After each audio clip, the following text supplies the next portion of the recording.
Mukhang panalong-panalo ang Atlanta Hawks. Ito nga sa top 1 pick ng 2024 NBA Draft na si Zaccharie Risacher. May approval ni Trae Young itong rookie, tuwang-tuwa, may patungo-tungo pa.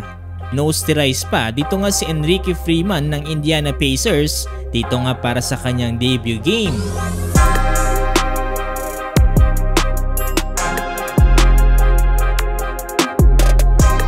So ngayong araw na nga ang unang laban ng top 1 overall pick dito nga sa 2024 NBA Draft na si Zaccharie Risacher. Hindi gaano naging maingay ang pangalan nito ni Zaccharie Risacher kung nakaraang summer dahil natabunan nga dito ng anak ni LeBron James ang mga top pick dito nga sa mga news article. Di muna nagsimula bilang starting lineup itong si Zaccharie at dito muna siya sa second unit. Per 7-minute mark siya pinasok dito para sa Atlanta Hawks at under 5-minute mark naman pinakamit niya ang kanyang unang puntos mula dito sa assist ni Hunter. Sa first quarter, bagyang nangangapa-ngapa pa dito ang top 1 pick ng Atlanta Hawks. Pero bago matapos ang first quarter ay kumamada na kaagad ito ng isang 3-pointer dito nga mula sa assist ni Trae Young. Ilan para maging angat ng 4 points dito ang Hawks 35-31 kontra dito sa Pacers. Second quarter pinagpahinga muna dito sa Zaccharie at under 9-minute mark na siya muling pinasok dito kapalit nga ni Garrison Matthews. Unti ring gumanda ang opensa dito ng Pacers dahil sa magandang shooting na ipinakita nila.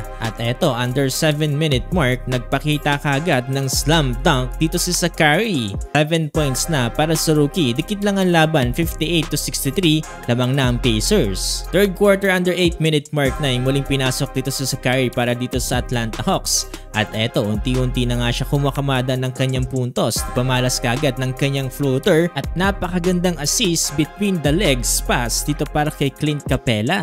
Under 3-minute mark, hindi pa natatapos magpasiklab itong si Zaccharie. Pino-sterilize pa dito nga si Enrique Freeman ng Indiana Pacers. Alas magtalo nandyan ng bench ng Atlanta Hawks. Kaya dito sa nakarang scouting report, itong si Zaccharie kino-compare dito nga kila Harrison Barnes at Michael Porter Jr.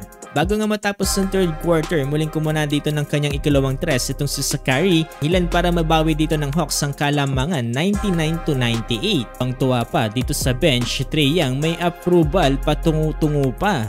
Teto, bago nga ilabas sa fourth quarter itong si Zaccharie ay kumana pa ito ng 25-foot running pull-up jumper. Dito nga sa naging laban na to, nagawa pang manalo ng Atlanta Hawks dito sa final score na 131-130 matapos nga maipasok na Seth Lundy ang kanyang 3-pointer. Dito sa naging laban na to, nakapagtala si Zaccharie Risacher ng 18 points, 3 rebounds at 2 assists. 17 points naman para kay Trae Young at 15 points naman para kay Siakam dito para sa Pacers. Grabe, mukhang panalong-panalo ang Atlanta Hawks dito sa nakuha nilang top 1 pick na si Zaccharie Risacher. Aga pa nga pero madami ang nagsasabi ngayon dito sa comments na isa to sa mga maaaring maging Rookie of the Year ngayong NBA season. Kayo, anong masasabi nyo patungkol dito?